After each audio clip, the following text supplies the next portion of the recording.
Interviewing a kid who had a 4.0 in high school and had flunked out of, couldn't get into the university she wanted because she couldn't pass the test, and ended up flunking out of college.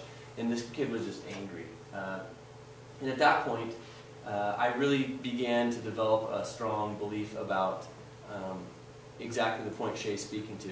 We would much rather have our kids struggle here and be successful out there than be wildly successful in our system and find out in the real world that it was all a myth, that it wasn't real, that our expectations didn't match the expectations that are going to hit them in real life. And as we know now, the world we live in, it's kind of innovate or die. It's not what you know, because that's all been automated, right? I can look up anything I want on my phone right now. It's about what you can do with what you know. And if we don't begin to ask kids to take the level of learning and move it to that next step where they're taking what they know and creating and moving to those higher levels of thinking, then they're not going to be successful as they move throughout out the system and into the real world. So that's the basic concept of students working towards mastery. We have to raise that bar for kids. We have to. So what does that look like? We'll talk about that here. So just quickly for 30 seconds, turn to your neighbor and share with them what you might see in a classroom where students work toward mastery. So if you were to walk into a classroom, what would you hear or see or notice where kids were working towards mastery? What are some of the key ideas or components? Ready, go.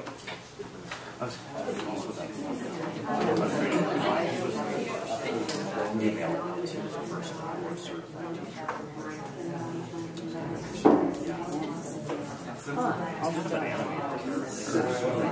It's like they show like a sock puppet. You can't look at it.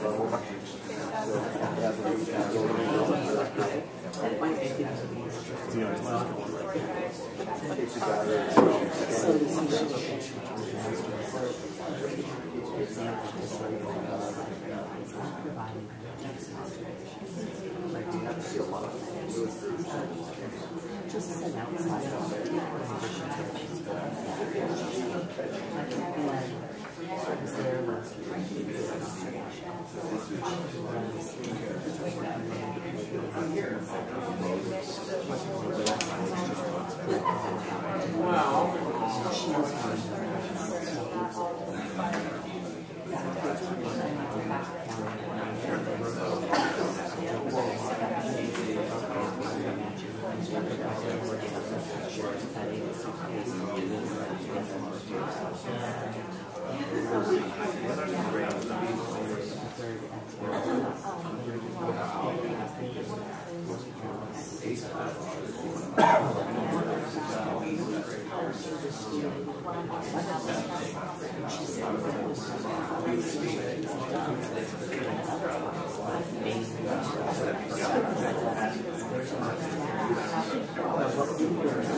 All right.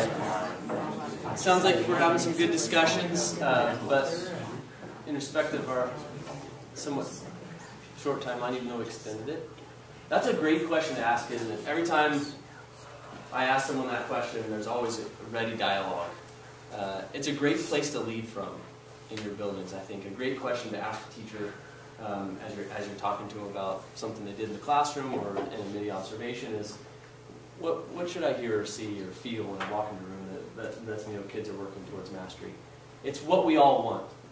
So how do we get there? Let's go back here. This list of key descriptors came from some work that has been done over the last couple of years around proficiency in the district. And I won't take time to read them all, but some of the things I think maybe summarizing our conversations here is identifying the key skills and concepts. So can students do that? Can they explain the learning in their own words? Demonstrate it, answer questions about it. That deeper level of understanding.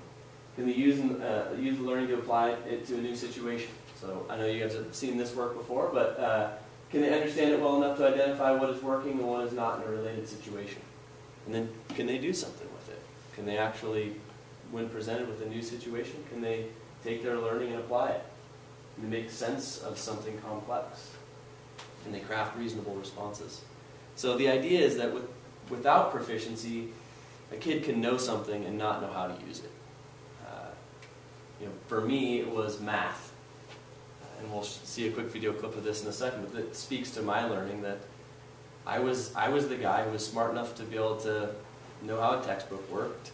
I could, get the little problem, plug it into the equation, and X, Y, Z, I could solve the problem. But if you were actually to sit down and ask me if I understood, the Pythagorean theorem or whatever, I couldn't.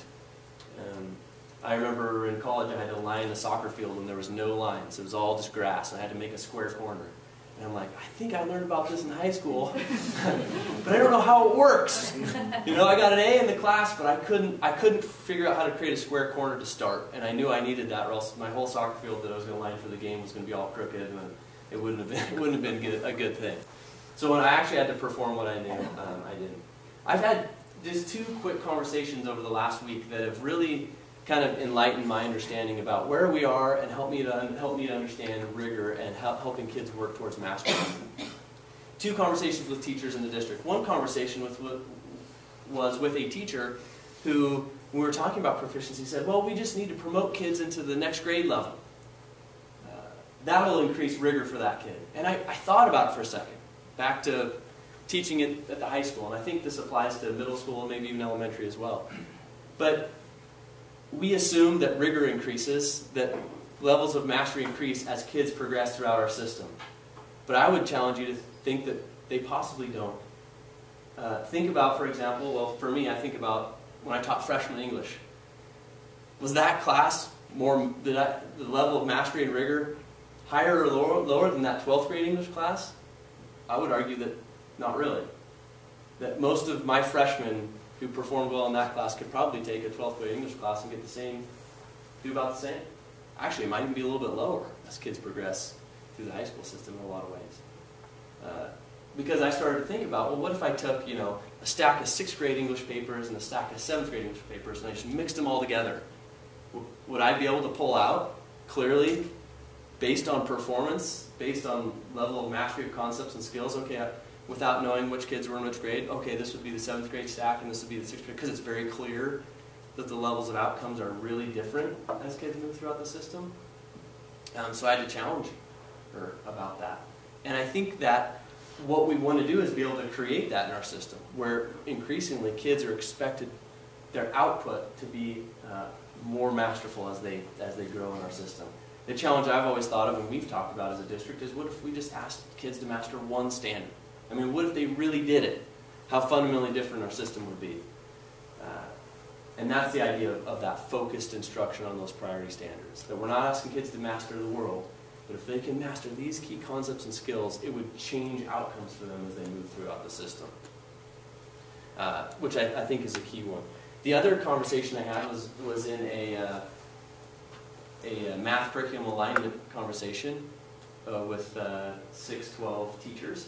And it was amazing when one of the teachers kept saying, well, I need to expose kids to these standards. I need to expose them, because then if I don't spend 2 weeks exposing these kids to whatever standard it was, then then next year when they get to 7th grade, they'll have no clue about this concept. And I just wanted to just say, wait, time out. Do we really believe that exposing kids to standards is really what we're supposed to be doing? And for some reason, there's that idea that a 6th grader who 12 months later, or even more, is supposed to remember what we taught them in a 1 or 2 week period. We have to take our teaching and learning to a mastery level, which means we expect kids to perform what they know, to really learn it, and that takes negotiating time. Our next video clip to help illustrate this is from a math teacher. I think he does a great job of just helping us understand, okay, now, what would this look like in a classroom? So here, in my mind, is a great example of what a classroom would look like where kids are working towards mastery. And before Dave shows this, I think this is a critical leverage point for you as a building leader, because 99% of the teachers